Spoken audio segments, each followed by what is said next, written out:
Hey guys, it's Alexandra from iloveknots.com. Today I'm going to be showing you how to make a corner-to-corner letter U wall hanging. If you don't want to use it as a wall hanger, you could also use it as an Afghan square by leaving out this eyelet row. Sew a bunch of squares together to make a blanket, or make two sides of this, sew it together to make a vertical throw pillow. I'm working on a USA wall hanging to decorate with in my living room, so this is the first set of that. But I also have a single letter that I use on my gallery wall throughout the year. It also makes a great wedding present, anniversary present, baby shower gift, perfect for a nursery or a child's room. It's just a big letter. For mine, I'm using Red Heart Super Saver yarn and a J10 6mm crochet hook. I really like Red Heart Super Saver for my home projects. It's durable, washes okay. Similar yarns to this are going to be Caron 1 pound and Bernat Super Value. But really, you can use your favorite worsted weight yarn for this project. It's going to be hanging on the wall. Gauge is not terribly essential unless the finished size is essential to you. I will explain gauge for this project. This wall hanging is about 10 and 3 inches wide, so you'll want a dowel that is at least 12 inches or longer. I got this one at my local bird store. That's why it has a line cut out, because it's a perch for a bird cage, but you can get them at your local hardware store or even your local craft store. I've also gotten some from Joann's and Michael's. For my USA wall hanging, I actually bought a dowel that is 36 inches long, as I plan to put all three of them together. But for single wall hangings, I use a 12-inch long dowel. I've seen many wall hangings made with sticks out of the backyard, so you could do that too. You're going to find the written crochet pattern to this at iloveknots.com. I will link that in the description below. I have the pattern for all 26 letters. This video is just going to be showing how to make the letter U. I work from a written pattern and not from a chart, but I do provide charts for all of the letters, including this letter U. I do not work from the charts, but I am going to insert a clip here from another tutorial showing how you could use a chart in place of the written pattern. Some people will print this chart out and they will work their chart, and as they complete the rows, they will just mark a line through, meaning I just completed row 2, I'm working in this direction. After row 3, you would mark it like this. I just completed row 3. You can absolutely do that. I will provide the link where you can get this chart, but I do not work from the charts. I like to work from a written pattern. So I have here on the side, I have my notes for each breakdown, and I just have like 1 cream, 2 orange, and 5 cream, and that's how you're going to see it written in my patterns. But I also provide this chart so you can do it either way. Let's go ahead and get started. I'm going to start with a slip knot. So I've pulled the tail end over my fingers. I'll wrap it around my index finger 2 times. Hold the tension with my thumb and my middle finger. Pull the loop that's on the left up over the other loop, but not off my finger. Then I'll pull the loop that's now on the left up over the other one and off my finger. Take my crochet hook, insert it into the loop where my finger is.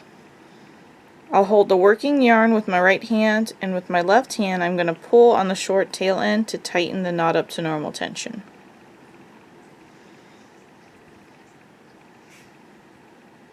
And now we're ready to begin. Row 1 is going to have 1 box. We're going to start with a chain 6. Cha-chain, we yarn over, pull through the loop on our hook. Yarn over, pull through the loop on our hook. Yarn over, pull through the loop on our hook. That's 3. I want 6. Each time we start a row by increasing, we're going to start with a chain 6.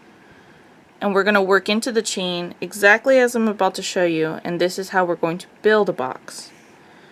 So we don't count the loop that's on our hook. We're going to count down 1, 2, 3, 4 chains, and in that chain we're going to work a double crochet. To double crochet, we yarn over, insert your hook directly into the center of the chain, yarn over, pull through. There are 3 loops on your hook right now. Yarn over, pull through 2 loops, yarn over, pull through 2 loops. And we'll double crochet into the next chain, yarn over, insert your hook into that chain, yarn over, pull through, 3 loops on your hook, yarn over, pull through 2 loops, yarn over, pull through 2 loops. And one more double crochet into that very last chain.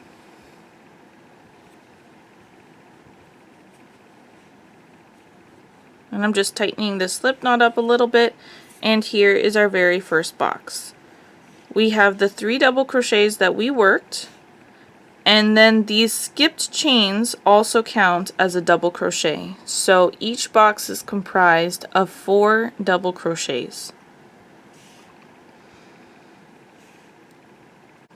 To begin row 2, we're going to start with a chain 6.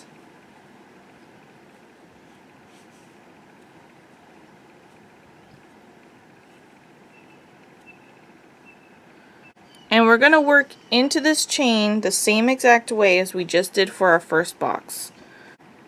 We're going to work a double crochet into the 4th, 5th, and 6th chains. 1, 2, 3, 4.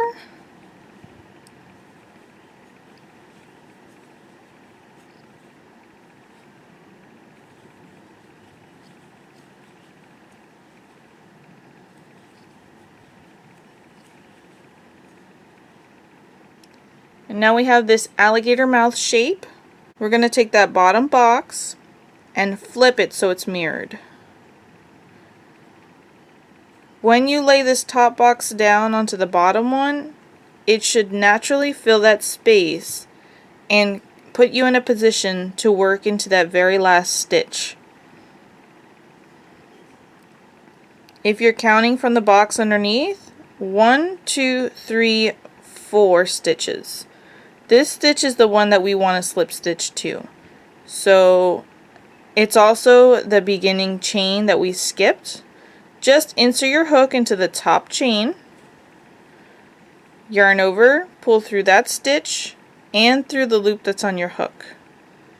That is a slip stitch join, and that's how we will secure each box to each other. So far for round 2 we have 1 box worked and we slip stitch joined. Just as I mentioned before, for each row that we are increasing, we're going to start with a chain 6 and work down the chain to form the first box. But for each box that we create in the center, we're going to start with a chain 2. And this chain 2 is equal to one of the double crochets as well. We're going to build our boxes in the middle into the side of the previous row's box. So what we're looking at right here on the top, that's one of the stitches from the previous box. We want to work into the space that's in between that stitch and the next stitch, right in the center of those 2 stitches. That's where we're going to work 2 double crochets. Just insert right into the center space, yarn over, pull through, and complete your double crochet. As you do this, you're going to crochet right over that last stitch. So it's on top of my hook right now and I'm crocheting over it. When we work in the center boxes, we will work a chain 2 and 3 double crochets into that space. But on the edges, I always do just 2 double crochets into that space, and then I work my last double crochet into the foundation chain on the left side. This is going to help give me a more even edging. And when I work, I'm actually going to be working into the 3rd stitch and not the 4th stitch of that previous box. And you can see down here where my thumb is on the bottom left corner, that's 1, 2, 3 stitches from that previous box. That is where I want to insert my hook, directly into the center of that foundation chain and complete my double crochet. This is going to give me the best look for my edge, the cleanest look, the most straight look. If you go into that top stitch, then it has like a dip in there. You don't have to work it into this stitch. When you put the border on it, it will even it out. But I like to do it this way. I like to have my clean edge all the way around before I even put the border on. This is the end of row 2, and we now have 2 boxes. Row 3 is going to have 3 boxes. We're going to start with our chain 6.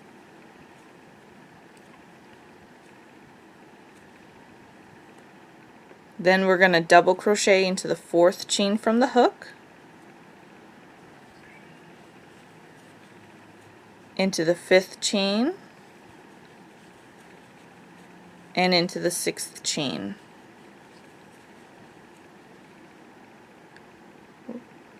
We're back to that alligator shape. We'll take the boxes on the bottom and flip them so they're mirrored. And we're going to slip stitch join to the top of the last chain from that previous box. So remember I said that if you lay your boxes together as they would naturally fall with the fabric, it puts you in the position to pick up that stitch. If you need to count over, 1, 2, 3, 4 stitches. Insert your hook into the top of that stitch, yarn over, pull through that stitch and this loop that's on your hook. When I'm working in the center, I find that sometimes my hook will catch the fabric on the left, so I just tuck it down so it stays out of the way. For all the boxes after the first increase, we're going to start with a chain 2, and we work all our double crochets into that space that's right in between that very last stitch and the stitch before that from the previous row's box. We're going to work 3 double crochets into that space. Yarn over, insert your hook directly into the center of the space, picking up that stitch over your hook, and complete your double crochets.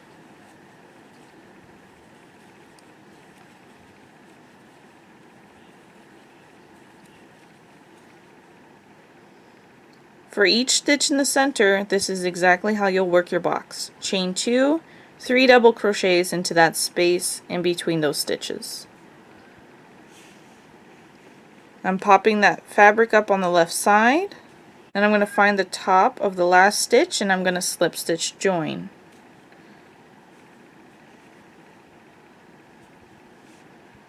Start with a chain 2, and because I'm working on the edge now, I'm only going to work 2 stitches into that space, and I'll work the very last stitch on the side foundation chain.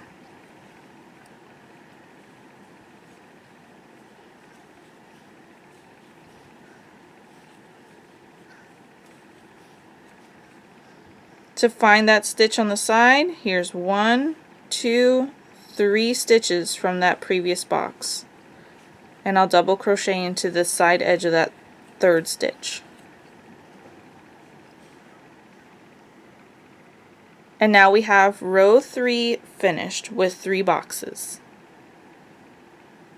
I'm going to break down one more row, and then after that I'm just going to work in boxes.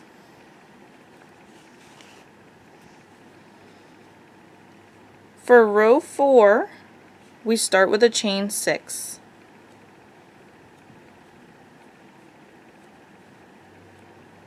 Double crochet into the 4th, 5th, and 6th chains.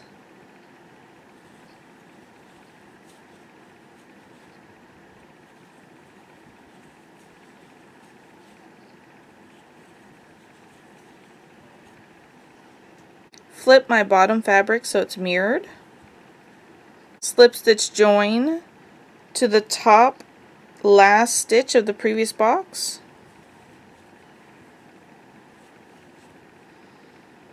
fold my fabric on the left side down so it doesn't get in the way. And for all the rest of the boxes, after the first one, we start with a chain 2, 3 double crochets into that space in between those 2 stitches,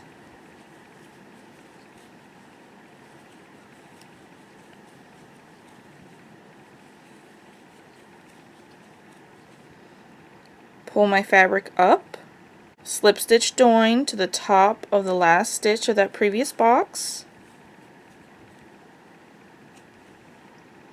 fold my fabric on the left back down, chain 2, 3 double crochets into that space in between those stitches,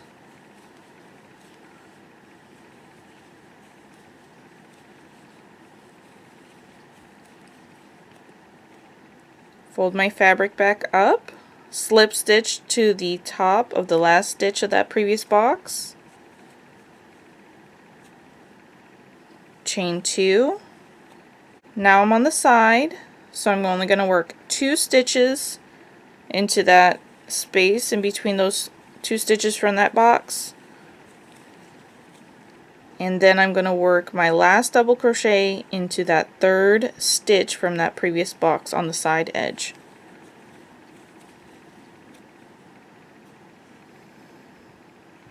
And there's row 4 complete with 4 boxes.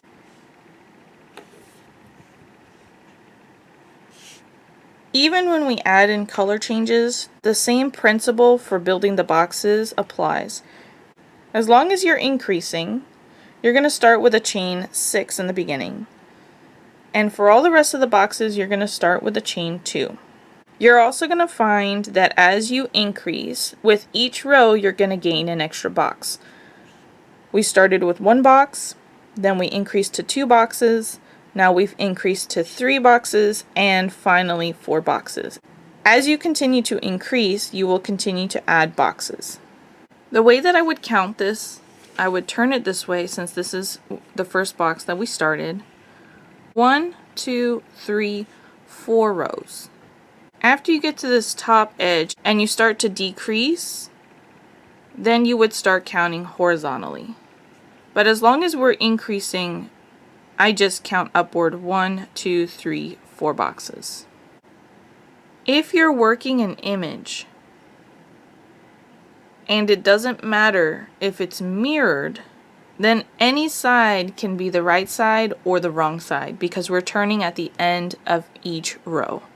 But if you're working a project that has an image that is important, like the letter S, you want to make sure that you're working your boxes so that your finished project comes out exactly in the correct position. In row 5, we're going to introduce our second color.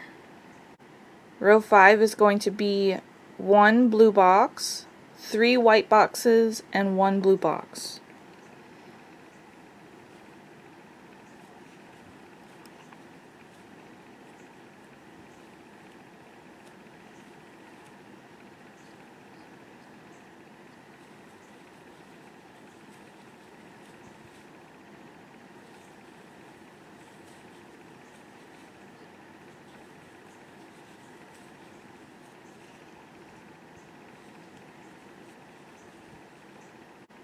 I'm showing you the way that I personally work my color changes, which is different than the usual way that you work color changes.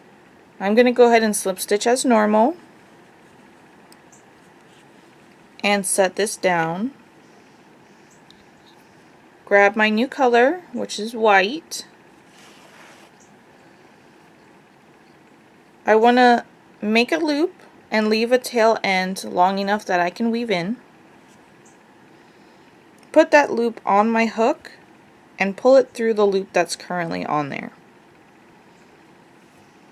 Then I'm going to take my blue yarn and I'm going to pull it so that that blue loop basically disappears.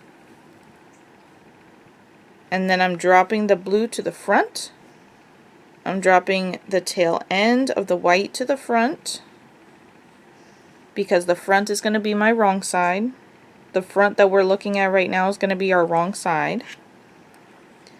And I'll pick up my white to work with.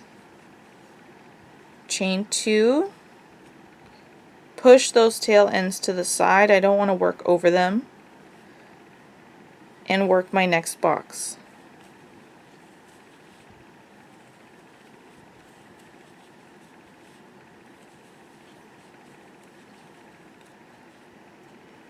You may find as you work that blue loop will come up.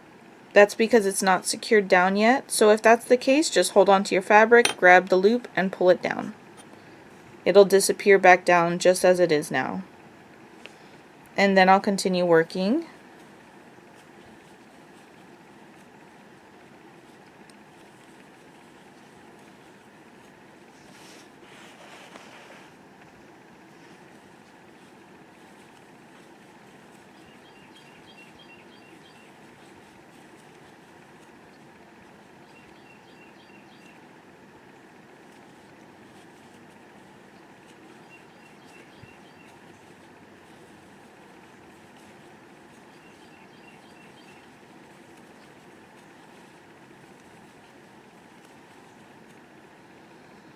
Here I've finished my white boxes for the row.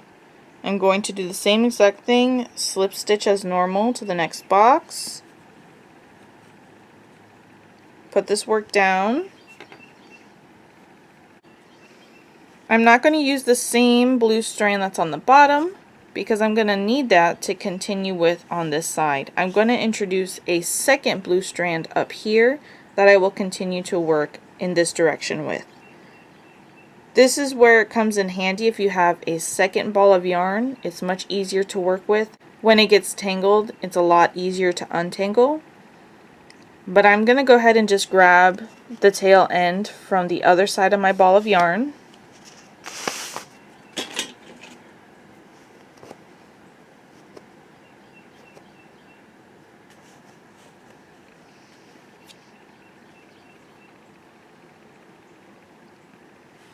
I'm going to do the same exact thing, create a loop with a tail end long enough that I can comfortably weave in.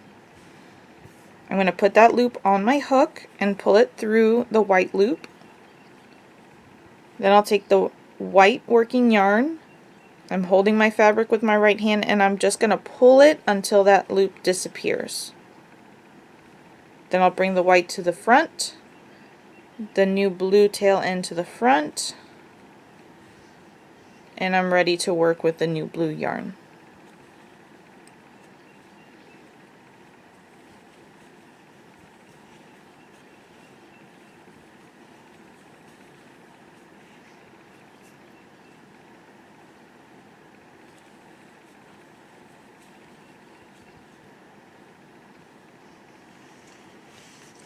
And there is row 5.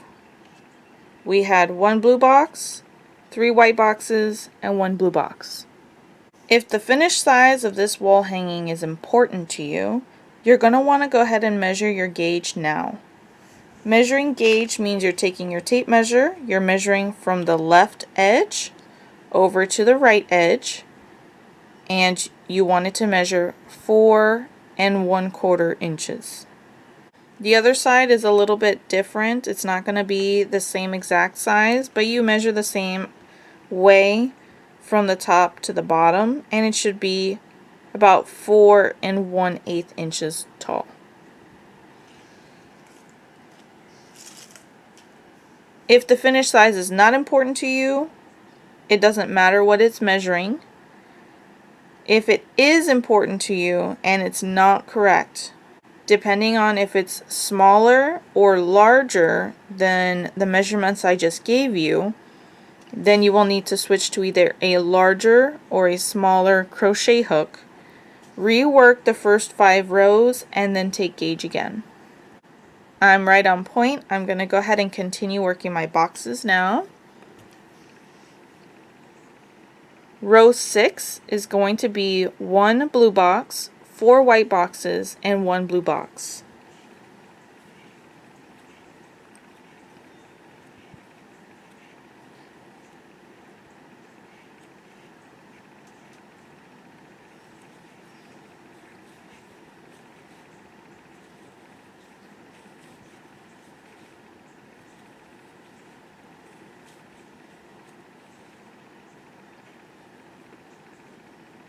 Slip stitch as normal. Drop the blue tail into the back. We want all our tail ends to stay on the same side. I'm going for the white yarn. I'm going to pull it over. I want to yarn over and pull it over so that it just naturally comes over. You don't want to pull it too tight or have too much slack as you pull it over. Just yarn over and pull it naturally. Take the blue tail end, pull it down so that that loop disappears, and start with a chain 2. As you work from the front side with that pull that you just created on the back, you're going to crochet over it. So we've dropped our blue tail to the back. We're not crocheting over that. We're just going to crochet over this white float that you created. Work the box as normal right into that space.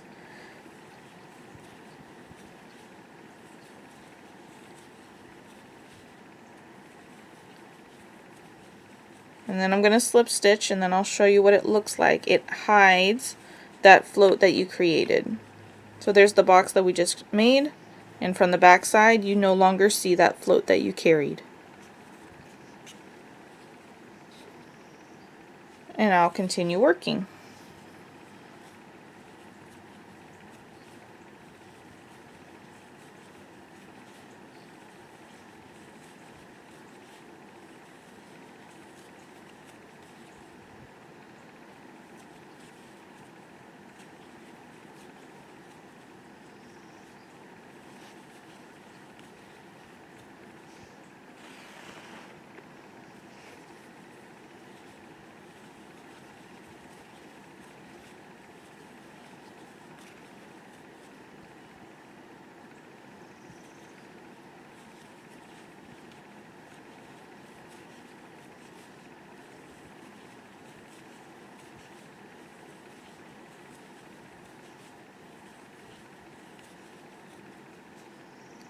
There's my 4th white box.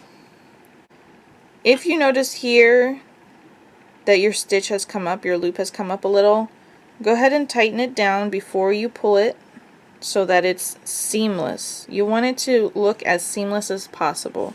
Anytime you're about to change your colors, just double check that your loop doesn't have any slack in it.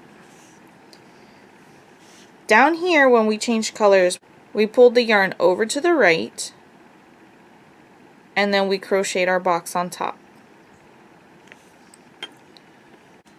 When we're pulling our yarn strand up, we're going to insert our hook into the next stitch, then pull the strand up. First I'm going to tighten it, then pull it up and over my hook, and then I'll yarn over with my current color. I currently have a blue strand on my hook, the blue stitch on my hook, and the white loop on my hook, and I'm going to slip stitch through all of that. Then I'm going to drop the white, pick up the blue, yarn over, pull it through, and then tug on that white so it disappears. And then I'll just finish off here.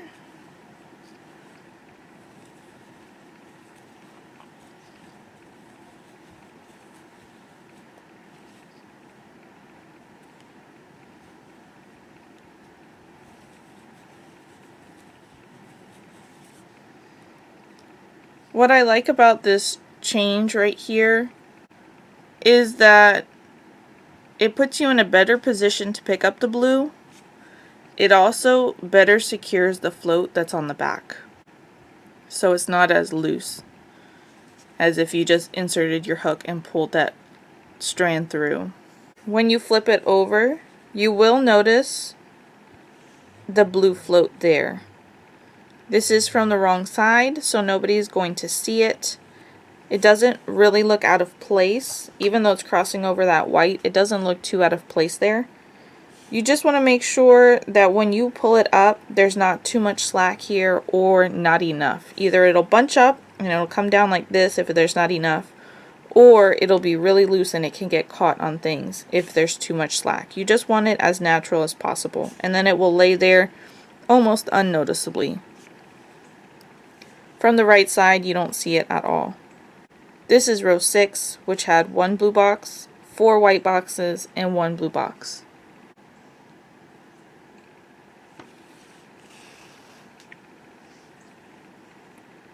Row 7 is going to be 1 blue box, 5 white boxes, and 1 blue box.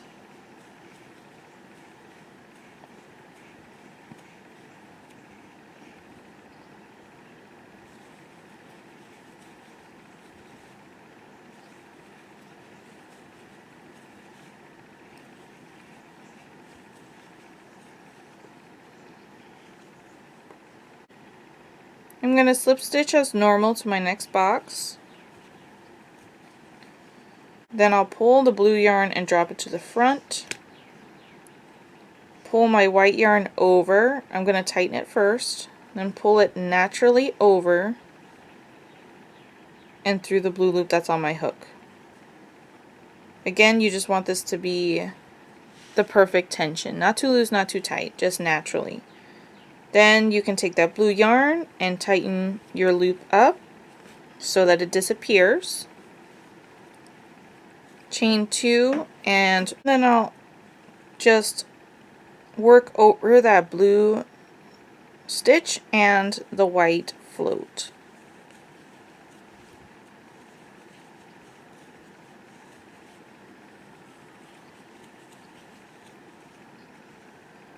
And you'll notice that from the right side, your stitch is going to cover up that float and you're not going to see it at all. The change comes when we work the next color change.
I'm going to go ahead and tighten my blue up. Here on the bottom, when we did our color change, we just slip stitched as normal and then pulled our new color over and through our loop. When we're working on the top, we're going to pull our loop up first. We want to just pull it up the height of where we're going to slip stitch, then insert our hook into that stitch that we need to slip stitch to, and complete our slip stitch. And as we do this, we have the blue stitch on our hook, the blue strand on our hook, and our white loop. Complete your slip stitch. Then I'll drop the white, pick up the blue, pull it through my loop, chain 2, pull the white so that loop disappears, and then I'll bring it over to the front side where I am, and I'll complete my blue box.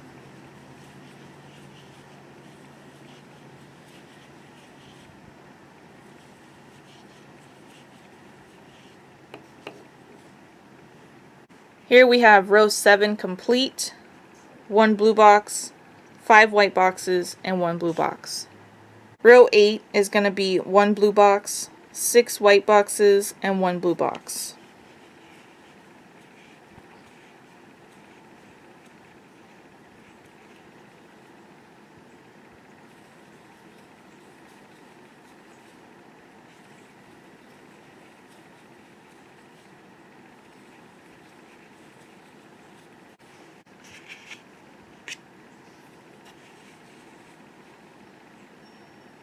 Insert into the stitch as normal, complete my slip stitch,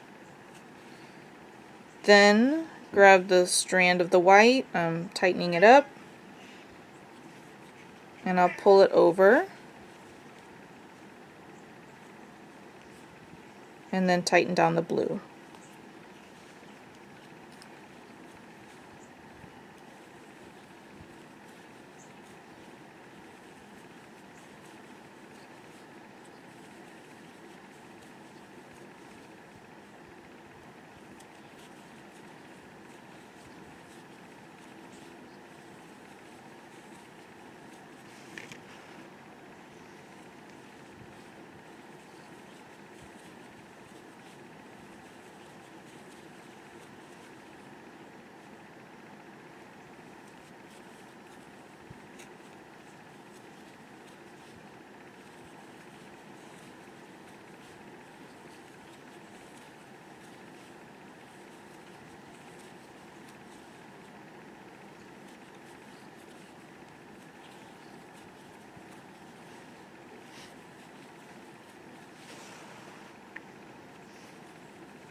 Here on the top,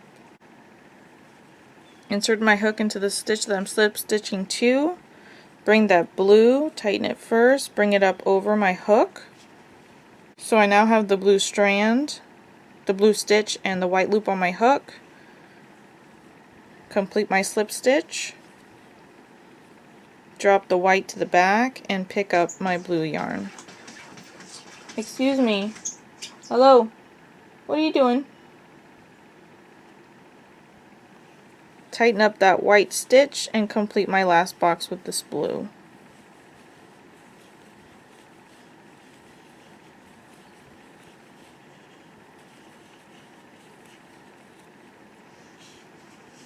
And there is row 8. We had 1 blue box, 6 white boxes, and 1 blue box. Row 9 is going to be 1 blue box, 7 white boxes, and 1 blue box.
There's row 9.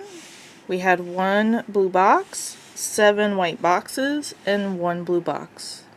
Row 10 is going to be 1 blue box, 9 white boxes, and 1 blue box.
And there's row 10, 1 blue box, 8 white boxes, and 1 blue box. For row 11, we're going to introduce some new strands here, so I will show you how to do that. Our row 11 is going to be 1 blue box, 4 white boxes, 1 blue box, 4 white boxes, 1 blue box.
Right here, we need to introduce a blue strand to work a blue box. So we've worked 1 blue box, 4 white boxes. This will be 1 blue box. Right now, I'm working from both ends of my blue ball of yarn. I have one here at the top and I have one here at the bottom, and I need both of those to continue working in those directions. So I need to introduce a third strand here. If you have another ball of yarn, this is a great time to add it in. But I'm going to continue working from the same ball of yarn. So in order to do that, I'm going to find out which tail end is coming from the center ball of the yarn. That's the easiest one to work with. And it happens to be this one on the bottom. I'm going to pull a really long tail that I will use to crochet with until I run out, and then I'll add a new strand there.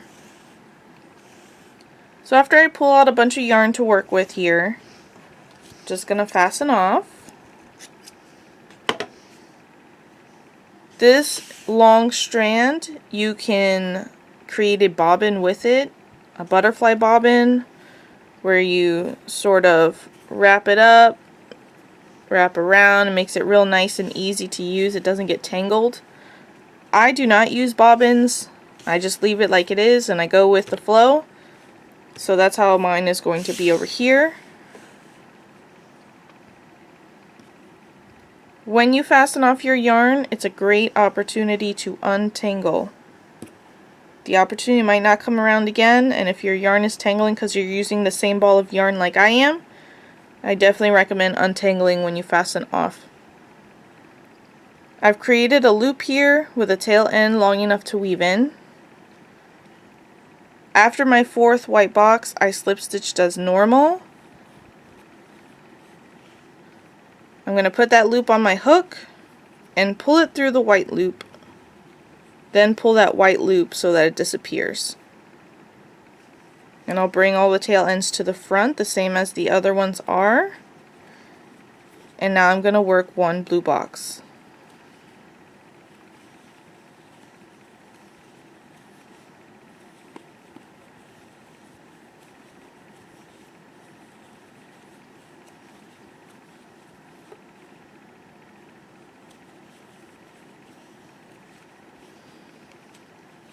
And now the repeat begins again. 4 white boxes, 1 blue box.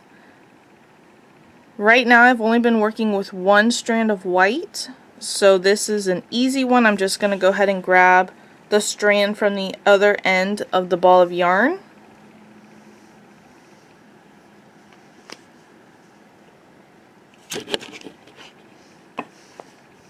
Before I do that, I'm untangling my yarn.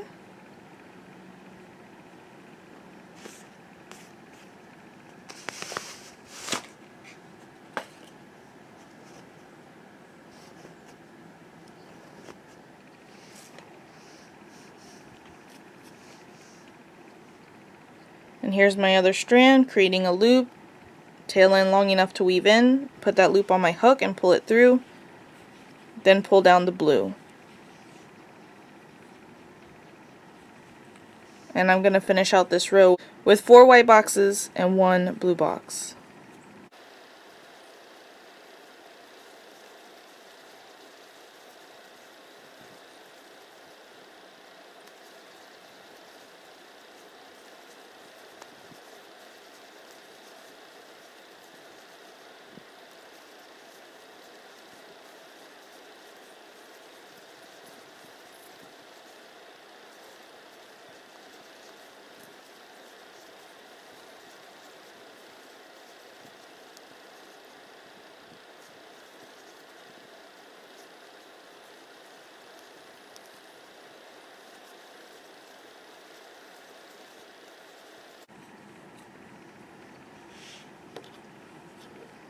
There is row 11.